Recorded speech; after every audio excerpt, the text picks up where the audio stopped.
Высоко на холме в деревне Лозен близ Софии полыхает огромный костер. В нем сгорают болезни, несчастья и все плохое, случившееся за год. Так в Болгарии провожают зиму и встречают весну. Здесь этот праздник называется по-разному – Сирни Заговезни, Поклади или Прошка. В этот день жители деревни собирают дрова и складывают их в большую кучу, как та, что позади меня. Вечером разжигают костер. Это объединяет деревенских жителей, а дым и огонь прогоняют все зло. Костер также жгут для хорошего урожая. Чем выше пламя, тем лучше все будет расти. Еще один обычай – вращать горячие оротницы, сделанные из ветки дерева и сена. Раньше так мужчины очищали дом от паразитов. Теперь вращать оротницы разрешают детям.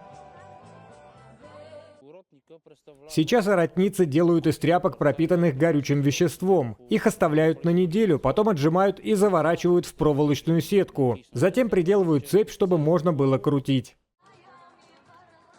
В праздничный день также принято просить прощения. Отсюда и название «Прошка». Раньше прощения за грехи просили молодожены. Для этого ходили в гости к родителям и старшим братьям и сестрам. Сейчас за праздничным столом младшие члены семьи просят прощения у старших. В старину болгары также устраивали обильный пир, ведь после праздника начинается пост, самый длинный в году. Он продолжается почти 7 недель до Пасхи.